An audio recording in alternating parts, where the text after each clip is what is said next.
Hey, Mark Smith here, TPC Traviso Bay.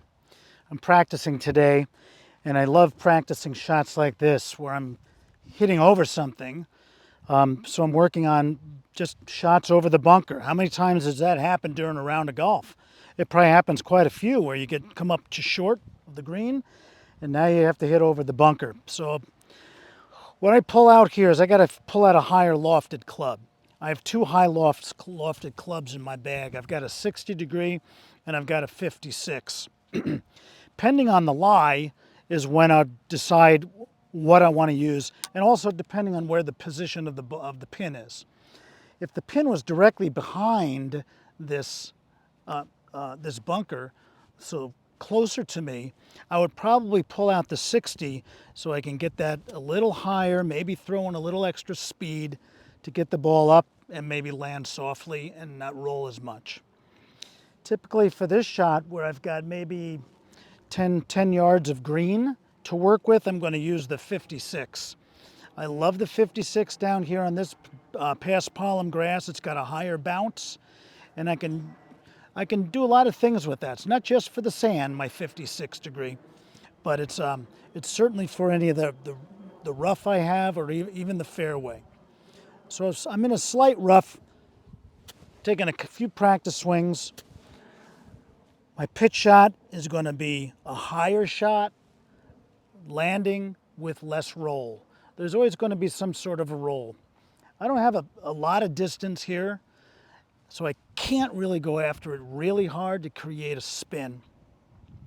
So I'm just going to lay up to it, going to play the ball more forward in my stance.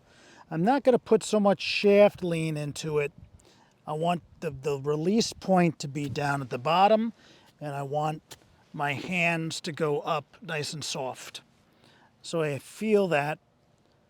Look at my landing area, back and through. Lands into my circle back there, okay? So I work a little bit that a few times, set another ball up, ball position, back and through, and release. Release nice and high. It's probably going about maybe 6 to 8 feet of roll because I'm throwing it up pretty high. If I took it low, I really don't want a low shot here because I have this bunker in my way. But with a 56, a low shot is going to get enough over this. I just don't want to take a pitching wedge or a gap or a 9-iron to do a little chip shot. So I'm going to keep working this, making sure I'm here at impact, the weight forward, and the release point is just ahead of the golf ball, not behind it. Keeping the speed through the shot with my hands,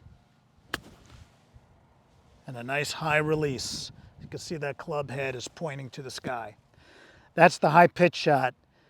Great tool to have. Use that sand wedge. Release. It's a little wristier. Don't get too tense, and let the club do the work. It's going to help your game.